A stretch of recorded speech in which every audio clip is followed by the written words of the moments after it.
Bonjour à tous, bienvenue sur ce webinaire organisé par l'Observatoire des métiers du BTP.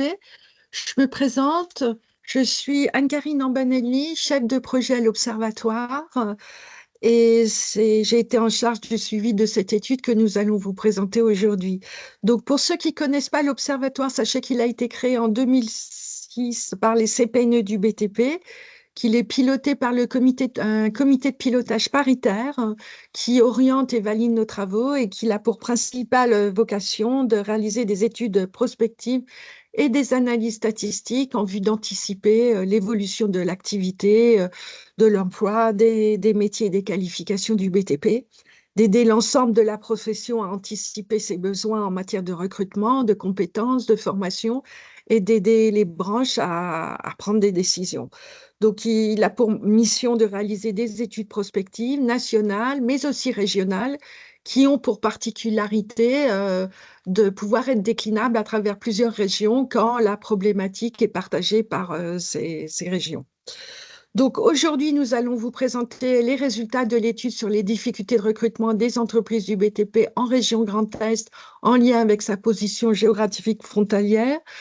Sachez que cette étude a été demandée par la Commission paritaire régionale emploi-formation des secteurs du bâtiment et des travaux publics de Grand Est. Elle a été pilotée par l'Observatoire et réalisée par l'Institut Paradoxe.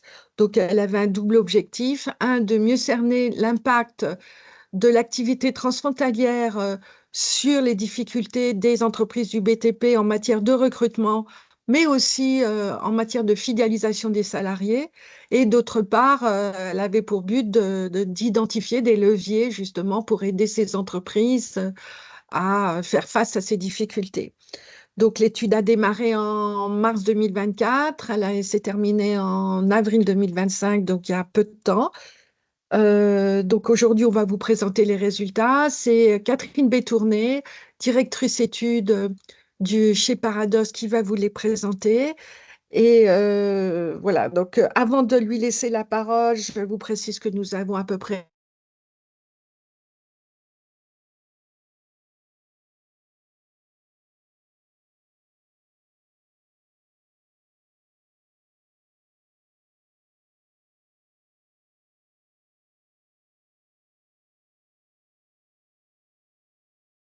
Ouais, je crois qu'on n'entend plus Anne-Carine, vous confirmez? Oui, moi je Oui, confirme, on n'entend effectivement. plus Anne-Carine. Bah, écoute, Catherine, je te propose que du coup tu prennes le relais, tu démarres directement. D'accord.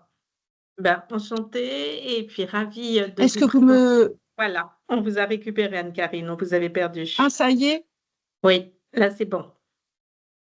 Mais par contre, on ne me voit pas. Si, Non, est-ce que vous me voyez? Ah, voilà, voilà. Ouais, c'est c'est bon. bon. On a le son et l'image. Alors, de toute façon, j'allais vous passer la parole, Catherine, pour présenter ces résultats. Mais avant, je voulais vous préciser que donc ce webinaire va durer à peu près 1 heure, la présentation 30-35 minutes, et après, vous aurez tout le loisir de poser vos questions. Vous pouvez les poser d'ailleurs au fur et à mesure dans la rubrique conversation qui apparaît en haut de votre écran, et on y répondra à la fin. Voilà, bon, je vous remercie. Et puis, écoutez, à vous de parler, Catherine. Merci Anne-Carine. Donc, je suis ravie de vous présenter les résultats de cette étude pour identifier, déjà qualifier les difficultés de recrutement des entreprises du PTP, surtout celles qui sont positionnées en région frontalière, et de voir les leviers qui ont été identifiés. Donc on va donc passer 3 parties. Déjà, regarder le contexte et les enjeux de cette étude, pour vous expliquer, pourquoi la CPREF, du Grand Est a voulu étudier cette thématique. On identifiera les objectifs et la méthodologie qui a été utilisée pour mener cette étude et enfin, je vous présenterai les principaux résultats et les préconisations qui ont été identifiées. Tout d'abord, le contexte. Donc la région Grand Est, c'est 760 kilomètres de frontières. C'est la première région transfrontalière en France. Ça concerne 200 000 travailleurs frontaliers et 9% qui sont dans le BTP. Donc c'est un enjeu important pour la région Grand Est et il était important de qualifier les thématiques, les enjeux et puis les leviers. Donc, le tissu économique dans la région Grand Est, c'est 174 000 établissements actifs, hein, dont presque 11% appartiennent au secteur de la construction, donc au sens large, hein, au-delà, un peu plus large que le bâtiment et les travaux publics, avec 46 500 établissements dans le bâtiment et 1 700 dans le secteur des travaux publics. 8 établissements sur 10 ont moins de 10 salariés, donc ce sont des entreprises en général qui sont de plus petite taille et 70% des établissements comptent moins de 10 salariés dans les travaux publics. Donc, il y a 5 activités majeures dans le bâtiment: la maçonnerie générale et de gros œuvres, les travaux d'installation électrique, les travaux de menuiserie bois et PVC, et puis les travaux d'installation d'équipements thermiques, travaux de peintre et de vitrerie. Donc, pour les travaux publics, ce sont surtout des établissements concentrés dans les travaux de terrassement courant et travaux préparatoires. Ils emploient 22% des effectifs salariés. Le chiffre d'affaires dans le BTP a moins progressé en 2022 que dans les autres secteurs dans la région Grand Est, bien sûr en raison du coût de l'augmentation des matières premières et la crise de l'énergie. Quand on regarde le recrutement en région Grand Est, je vous rappelle que l'étude a commencé en mars 2024, à un moment extrêmement fort de tension sur les recrutements, même si depuis les tensions se sont amenuisées. Au troisième trimestre 2023, il y avait 21 900 offres d'emploi diffusées dans la construction, donc bâtiments et travaux publics en région Grand Est, soit 10% du total des offres de la région. Donc c'est extrêmement important, et avec plus de 3 830 offres en un an. Donc c'est vraiment important. Et là où, en fait, l'enjeu de l'étude devient incontournable, c'est que 78% des projets de recrutement dans le secteur de la construction étaient jugés difficiles par les employeurs, alors qu'au niveau national, ce chiffre est à 61%. Donc, on a vraiment une recrudescence de la difficulté des recrutements dans la région Grand Est. Et quand on regarde les départements frontaliers, là, les chiffres augmentent encore plus. Ces 750 km de frontières partagées avec la Belgique, la Suisse, le Luxembourg et l'Allemagne font de cette région la première région frontalière. Et on a, selon l'INSEE, 190 000 habitants du Grand Est qui travaillent dans l'un des 4 pays frontaliers de la région, donc 8,4% des actifs en emploi. Si on regarde le nombre de travailleurs frontaliers entrants, il est de 2 500, donc 1 500 en provenance de l'Allemagne, 600 de la Belgique, 300 du Luxembourg et 100 de la Suisse. Mais c'est moins sur ces enjeux-là que notre étude s'est portée. Ce sont plutôt sur les 128 000 travailleurs frontaliers sortants qui résident surtout en Lorraine pour 66%. Et qui ont pour 80% d'entre eux une activité professionnelle au Luxembourg, où on verra que l'attractivité, notamment en termes de rémunération, est la plus forte. 11% en Allemagne et moins de 4% en Belgique. L'Allemagne a été pendant longtemps une destination privilégiée, mais le taux s'est réduit fortement avec des conditions de rémunération qui se sont amenuisées sur ces dernières années au profit du Luxembourg. Sur les 63 000 travailleurs frontaliers sortants, ils résident en Alsace. 58% d'entre eux ont une activité professionnelle en Suisse du Nord-Ouest, contre 41% en Allemagne. Voilà. Et 3 760 travailleurs frontaliers sortants résident en Champagne-Ardenne. 82% d'entre eux ont une activité professionnelle en Belgique et en Wallonie. La région Grand Est compte 200 000 travailleurs frontaliers, donc elle cumule 45% de l'ensemble des travailleurs frontaliers en France. Donc le secteur de la construction concentre 9% de ces travailleurs frontaliers sortants. Et comme on le disait, le Luxembourg est la destination la plus importante. On remarque une croissance extrêmement importante du nombre de travailleurs frontaliers sortants. Il a augmenté de plus 39% en 20 ans, ce qui est extrêmement important, avec une hausse de 17,2% entre 2014 et 2020, contre 14,2% à l'échelle nationale. La croissance vers le Luxembourg, comme je vous le disais, est la plus importante on a noté une croissance de plus 140%, qui est sans commune mesure avec celle de la Belgique, qui a accumulé une croissance de 82% et la Suisse de 22% notamment, mais tous ces flux sont tous en croissance.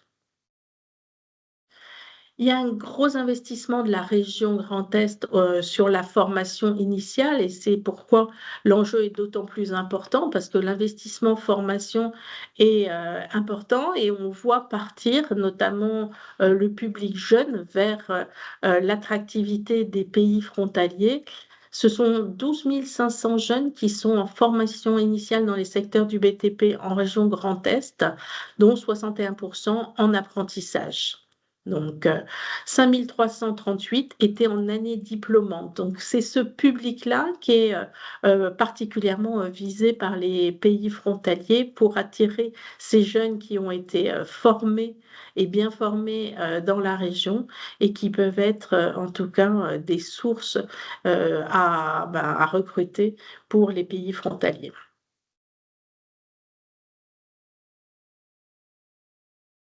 Dans le benchmark initial qui a été réalisé lors de cette étude, on s'est intéressé sur un benchmark des différents pays sur la durée du travail, sur le salaire, sur le système fiscal, pour pouvoir comprendre quels étaient les leviers d'attractivité des pays frontaliers par rapport à la France. Donc, sur la durée du travail, donc en France, on est à 35 heures par semaine.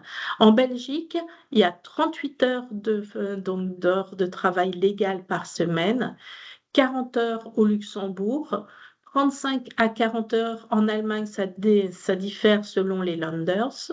Et puis en Suisse, c'est 42 à 45 heures par semaine qui dépend là aussi de chacune des régions. Au niveau du salaire brut, on a pris la source d'Eurostat 2024 pour faire une comparaison des salaires. Donc, le salaire brut mensuel minimum en France est de 1 700 euros. En Belgique, le salaire est proposé à 1 994 euros. Au Luxembourg, c'est là où on a un salaire qui est beaucoup plus élevé à 2 570 euros. En Allemagne, 2 054 euros. Et ensuite, ça peut aller de 2 900 euros à plus de 4 000 euros bruts.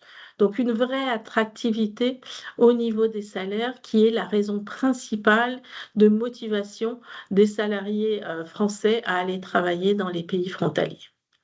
Sur le système fiscal, donc les tranches d'imposition en France vont de 0 à 45%.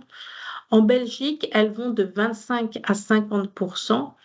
Au Luxembourg, elles vont de 8% à 42%, mais le fait le plus remarquable au Luxembourg, c'est le système fiscal avant jeu, mais c'est tous les avantages et les allocations familiales qui sont versés aux salariés travaillant au Luxembourg, et notamment les salariés bénéficient d'une prime de 200 euros par mois par enfant.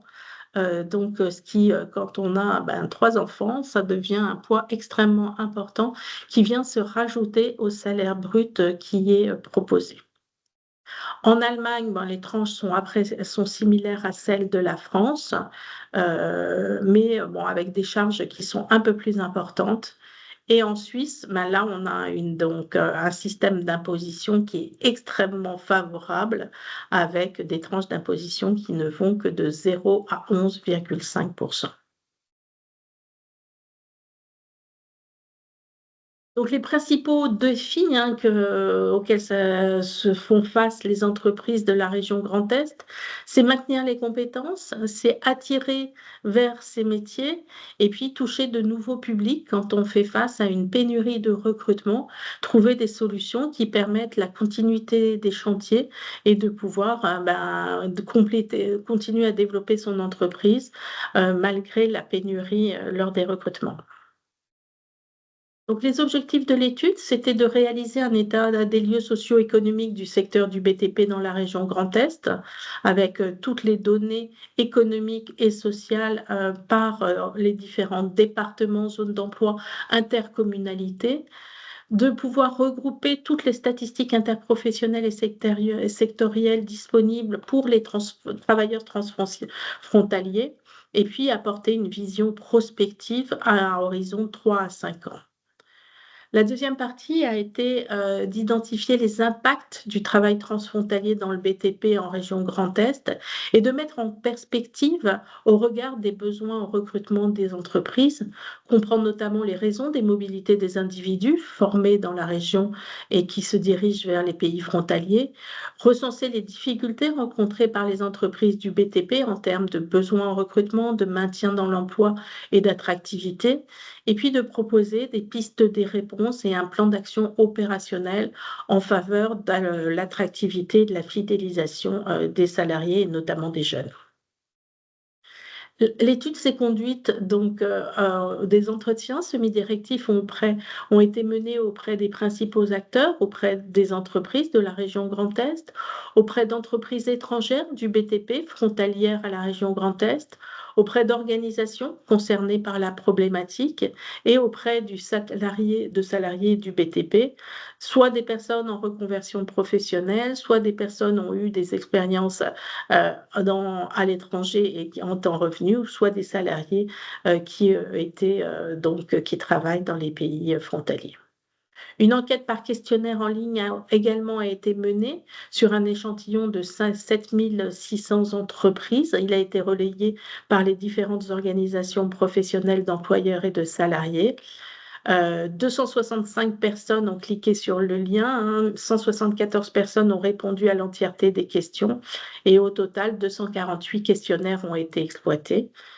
Un focus group a été mené avec des chefs d'entreprise pour pouvoir qualifier les pistes d'action et les prioriser. Et puis, un focus group miroir a été mené avec les membres du comité de suivi de l'étude de la CPREF pour définir et valider ces préconisations et le plan d'action. Sur les principaux résultats de l'étude, donc on va d'abord regarder la fidélisation des salariés et le maintien dans l'emploi. Et puis après, on abordera la question du recrutement. Donc, dans l'étude qui a été menée, une part significative d'entreprises rencontrent de réelles difficultés dans la fidélisation de leurs salariés.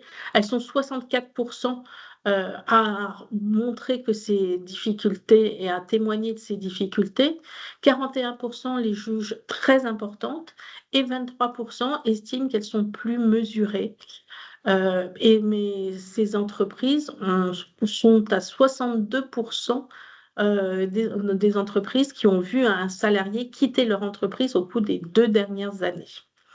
Quand on regarde en fonction de les raisons qui sont évoquées, donc je vous rappelle que c'est du déclaratif, les salariés déclarent, bien sûr, vous aurez le document après le webinaire, donc, ce que déclarent les salariés à leur départ à leur employeur, au départ, ce sont pour des raisons personnelles et qui ne expliquent pas forcément les raisons du départ ou évoquent des problèmes de santé.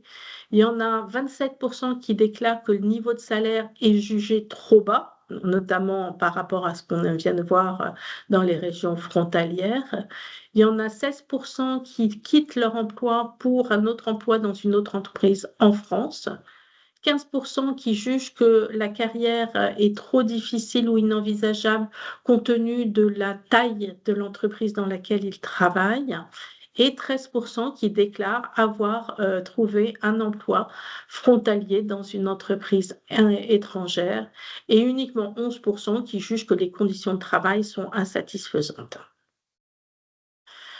Pour les entreprises, on voit vraiment que l'attractivité et les raisons des départs sont plus importantes dans les départements qui ont une frontière directe avec un pays étranger, euh, en Marne, dans l'Aube, les Vosges, la Haute-Marne.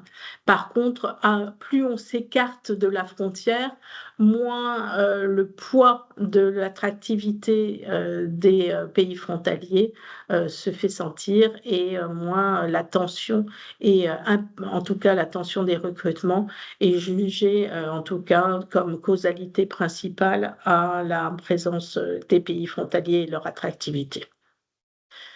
21% donc au global, ce sont 21% des entreprises qui considèrent que la situation frontalière de l'entreprise a une influence sur les difficultés rencontrées dans leurs salariés.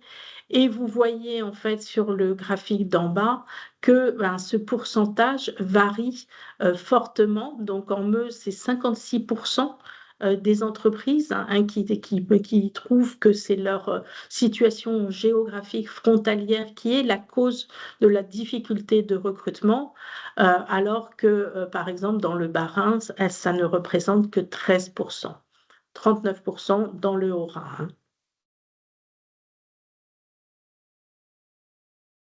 Alors, on a interrogé les entreprises face à cette difficulté, face à l'attractivité des pays frontaliers, qu'ont-elles mis en place pour atténuer ces effets et pour éviter ce flux de départ vers ces pays frontaliers? Donc, comme on l'a vu, l'attractivité, elle est principalement monétaire. Donc, la première réponse des entreprises, à 72%, c'est de proposer à leurs salariés des primes diverses. Le deuxième levier qui est utilisé par les entreprises qui sont situées dans les départements frontaliers, ce sont vraiment de maintenir des bonnes relations et d'agir sur la qualité de vie au travail et les conditions de travail, notamment la lutte contre la pénibilité et puis les avantages proposés à leurs salariés.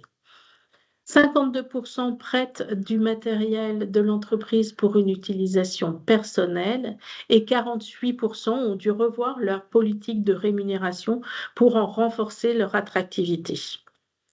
45% des entreprises essayent de proposer à leurs salariés des chantiers qui sont à proximité pour limiter leurs déplacements. Parce que ça, s'il y a beaucoup d'attractivité financière dans les pays frontaliers, l'envers du décor, c'est la longueur des déplacements. Les personnes qu'on a interrogées, notamment les salariés qui travaillent au Luxembourg, en Allemagne ou en Belgique, font régulièrement 1 à 1h30 de travail, 1h30 de déplacement de trajet matin et soir. Certains cumulent 3 heures de déplacement dans la journée. Donc, après, certaines entreprises proposent des logements et certains ne font les déplacements que le lundi et le jeudi en travaillant 4 jours et logent sur place en semaine.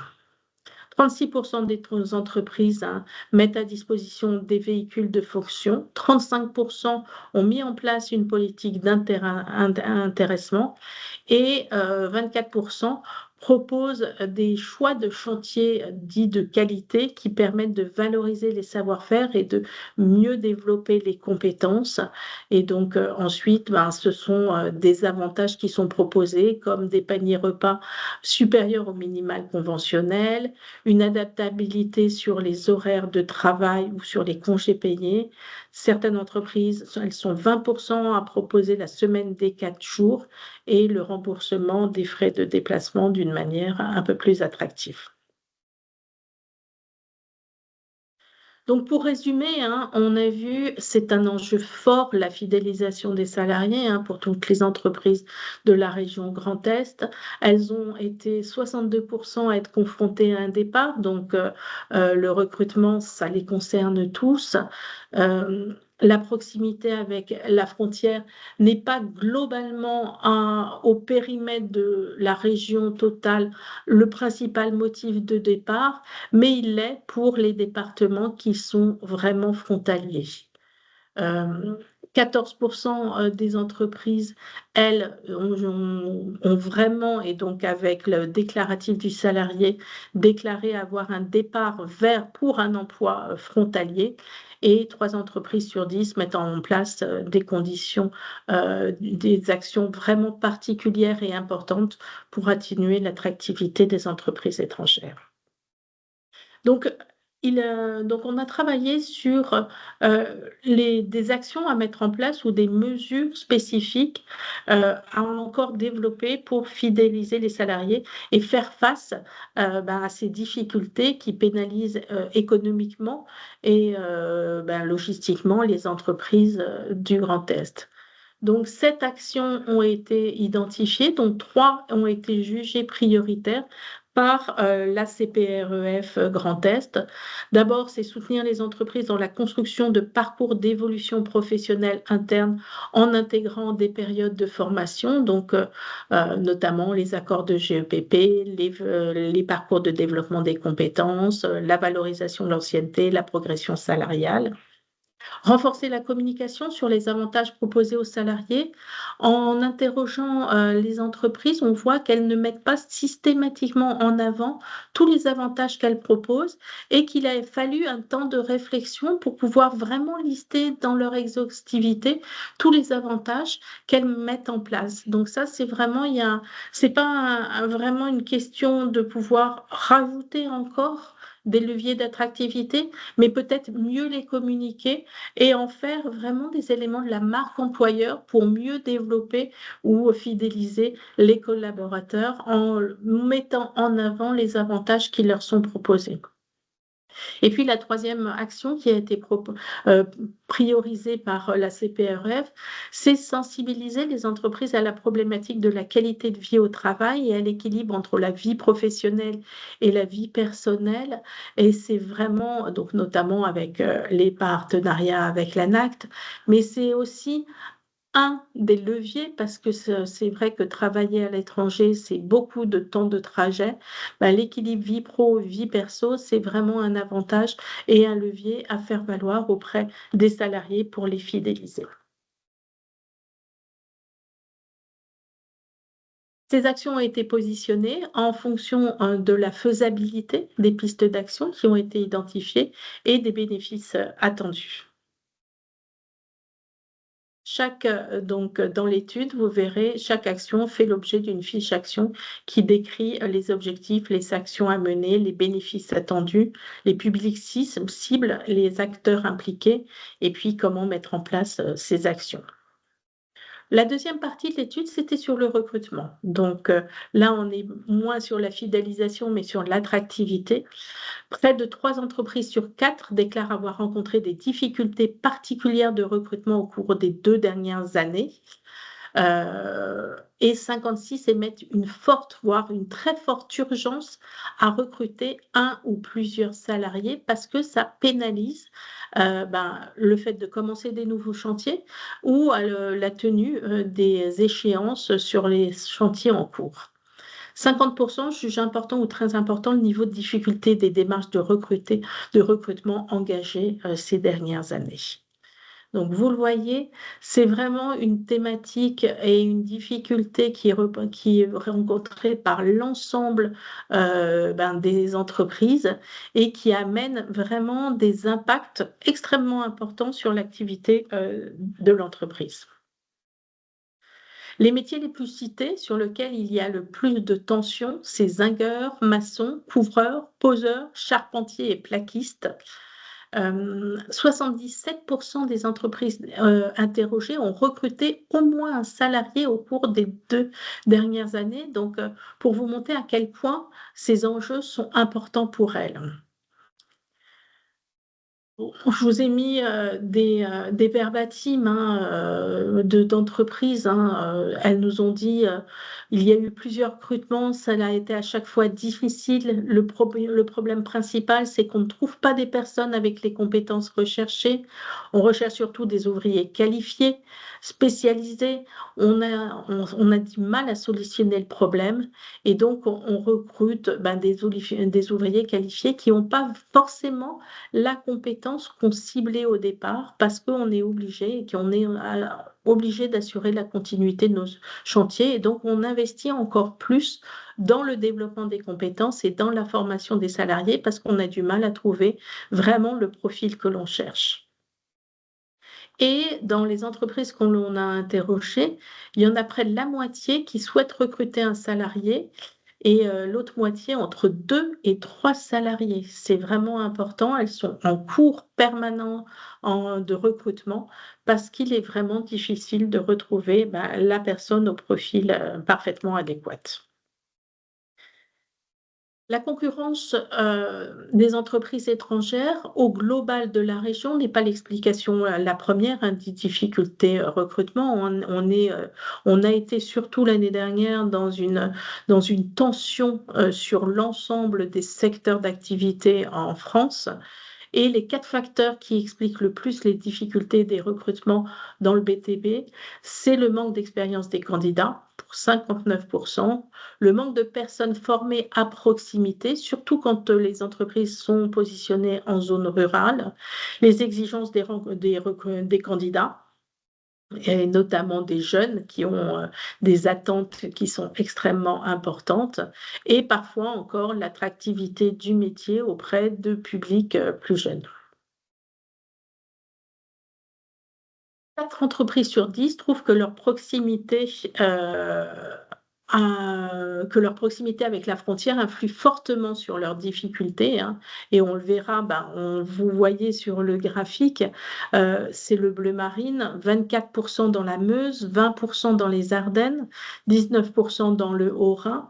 Donc, ça, c'est fortement. Et puis, si on rajoute fortement et très fortement, c'est 48% des entreprises dans la Meuse qui, du coup, pâtissent de cette présence et de cette attractivité notamment des salaires. C'est vraiment le levier le plus important qui font que ça rend le recrutement encore plus difficile. Donc, ce sont ces 6 départements avec une frontière directe où la difficulté est vraiment imputée à la présence frontalière. 91% des entreprises situées dans des départements n'ayant pas de frontière directe avec un pays étranger disent ne ressentir aucune influence de l'emploi frontalier sur le recrutement. Seuls 6% ressentent un peu d'influence et 3% un fort effet.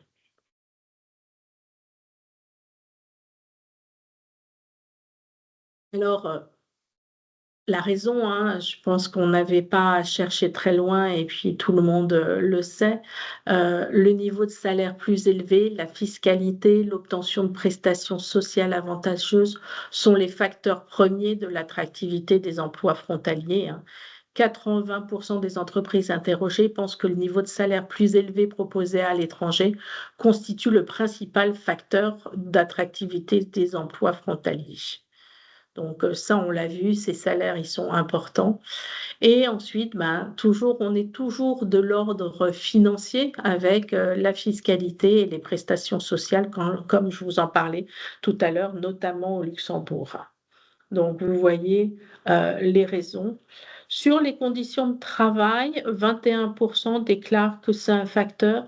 Dans les entretiens qu'on a menés, c'est pas vraiment un élément marquant. Beaucoup, en tout cas, et même les salariés qui reviennent après avoir travaillé dans un pays frontalier, ont plutôt témoigné que les conditions de travail étaient plus avantageuses et plus intéressantes en France.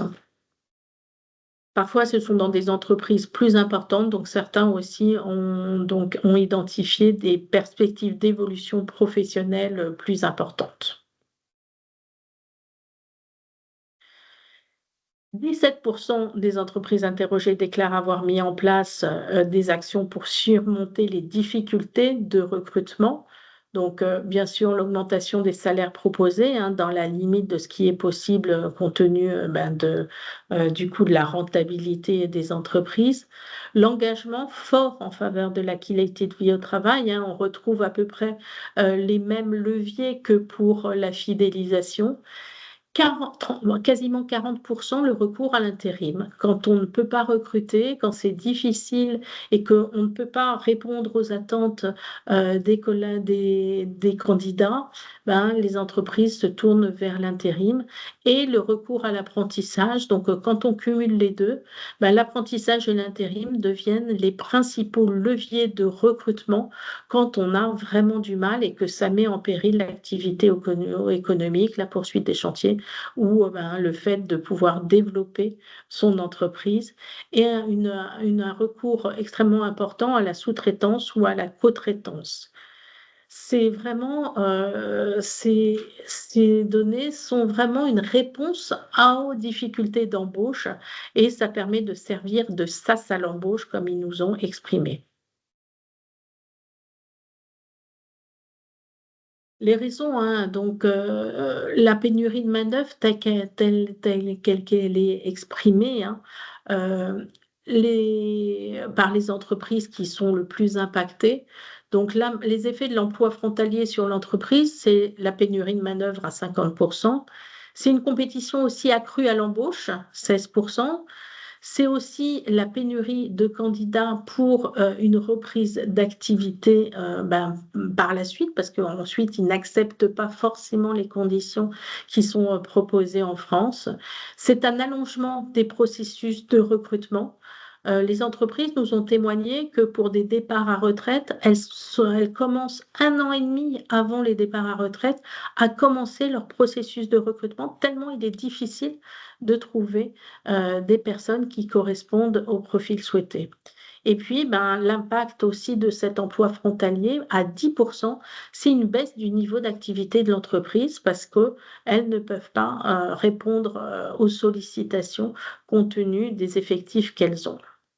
Et puis 8% ont témoigné d'une baisse de compétitivité de l'entreprise et une difficulté, parce qu'il y a une difficulté à obtenir de nouveaux marchés. Donc en conclusion, hein, 3 entreprises sur 4 disent avoir rencontré des difficultés à recruter. Cet effet se fait plus ou moins sentir, selon la proximité géographique, avec la frontière et seulement 18% des entreprises au global, mais ce pourcentage est beaucoup plus important quand on est proche de la frontière, jugent que la concurrence des entreprises étrangères est le premier critère explicatif de leurs difficultés de recrutement. Et au global de la région Grand Est, ce sont 4 facteurs qui expliquent les difficultés de recrutement: le manque d'expérience des candidats, le manque de personnes formées à proximité, les exigences des candidats, la faible attractivité du métier. Et puis 17% des entreprises interrogées mettent en place des actions particulières et beaucoup plus quand on est, dans des régions, frontalières. 4 actions ont été priorisées par la CPREF. Continuer parce que là, l'observatoire, l'OPMQ du BTP le fait, même avec les conventions de coopération, avec l'éducation nationale, renforcer l'attractivité encore et encore des métiers du BTP, hein, prioritairement auprès des jeunes. Encourager le recours à l'apprentissage pour un recrutement durable et pérennisé après leur apprentissage en recrutant les apprentis.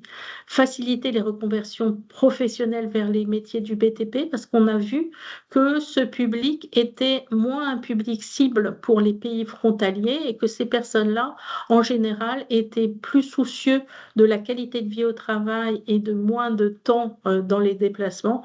Donc, ils sont moins des cibles prioritaires pour les pays étrangers, donc plus facile à fidéliser et améliorer l'accès à la formation professionnelle pour assurer une montée en compétences adaptée aux besoins dans les entreprises, même s'ils n'ont pas été recrutés sur un capital de compétences qui était totalement adéquate aux besoins des entreprises. Les pistes ont elles aussi été priorisées et chacune de ces pistes fait l'objet d'une fiche action dans le rapport global. Alors j'ai vu passer des questions, mais j'ai pas eu le temps de les lire, mais je vais du coup les regarder maintenant. J'ai vu notamment une question de Monsieur Ruche. Donc, vous avez l'étude et donc le rapport et la synthèse qui sont en ligne sur le site de l'Observatoire. Quel organisme de formation forme pour les métiers de charpentier et zingueur en Moselle et Meurthe-et-Moselle? Vous avez toutes les informations dans le rapport avec du coup la cartographie de l'offre de formation où vous trouverez ces éléments-là. Avez-vous fait un rapprochement avec les taux de tension de recrutement dans chacun des pays frontaliers et les migrations touchant le GE, Monsieur Ruche? Alors oui, on a bien sûr fait une comparaison avec les taux de tension de recrutement. Il y a une corrélation directe entre les flux et le taux de tension de recrutement dans les pays. Ce que je vous expliquais, en fait, c'est que euh, en Allemagne, il y a eu des taux de tension de recrutement qui ont été extrêmement importantes dans les 3 à 4 dernières années, qui faisaient que les flux étaient extrêmement importants et que les conditions étaient beaucoup plus favorables. Là, l'Allemagne a connu une baisse d'activité qui a fait que le taux de tension du recrutement a fortement baissé et qui a vu les flux s'amoindrir vers l'Allemagne au profit du Luxembourg. Donc on voit, c'est des vases communicants et il y a vraiment une attractivité vers le pays qui offre les conditions les plus avantageuses. Est-ce que vous avez d'autres questions? N'hésitez pas à prendre la parole ou les mettre dans le flux de la conversation.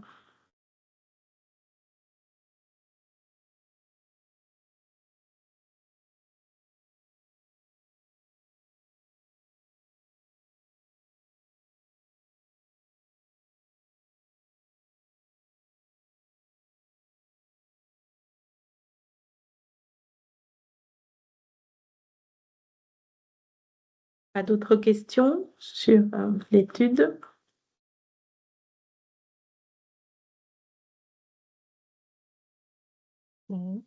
Comment expliquer le fort taux d'intérim s'il y a un manque de personnes qualifiées? Là, les entreprises qu'on a interrogées, elles nous ont toutes dit à un moment, on a besoin de ressources, on a besoin de main-d'œuvre et on est obligé de prendre, que ce soit dans nos recrutements ou même dans l'intérim, des personnes qui n'ont pas totalement la qualification qu'on voudrait et on les forme. Et donc, il y a vraiment un investissement en formation dans les départements frontaliers par les entreprises qui est extrêmement important parce qu'elles doivent pallier ces difficultés à trouver des personnes qui ont la totalité des compétences qu'elles souhaiteraient.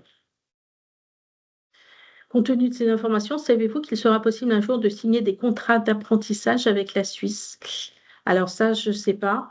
Je pense qu'en tout cas, il n'est pas, en tout cas, dans tout ce que j'ai suivi sur les réformes de l'apprentissage, il n'y en est pas, mais il y a des contrats de partenariat qui se font de plus en plus avec les pays frontaliers, avec des accords qui sont faits, la France qui le fait. Au niveau européen aussi, il y a des efforts qui sont faits sur ces sujets-là. Donc, en tout cas, ce n'est pas une actualité proche, mais en tout cas, ces sujets sont adressés au niveau européen.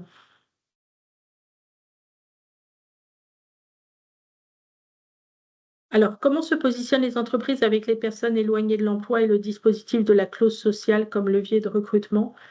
Là, les entreprises, on voit, on va chercher de plus en plus loin, hein, comme elles nous disaient, les entreprises qu'on a interviewées, elles disent, on cherche au plus proche et puis au fur et à mesure, on élargit les cercles et on a été chercher, on a eu beaucoup de témoignages d'entreprises qui nous disent aller chercher des personnes éloignées de l'emploi, hein.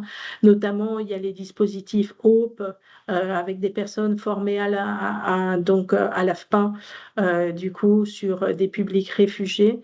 Donc, ils vont chercher au plus loin de l'emploi et avec parfois pas forcément les compétences, mais pour pouvoir avoir des ressources et ensuite les former en interne. Voilà, s'il n'y a pas d'autres questions, on laissera la conclusion à Anne-Carine. Bien, écoutez, pour la conclusion, ben, bon, comme vous le savez, comme je l'ai mis dans le chat, là, vous avez l'étude, le rapport complet et la synthèse de 4 pages qui sont en ligne sur notre site. Le webinaire, vous allez pouvoir le re-regarder si vous voulez. À partir de demain, vous aurez la version en replay sur le site. Et puis, comme je l'avais dit en introduction, c'était une étude régionale. Il y a d'autres régions en France qui sont aussi concernées par le travail, la pression des frontières.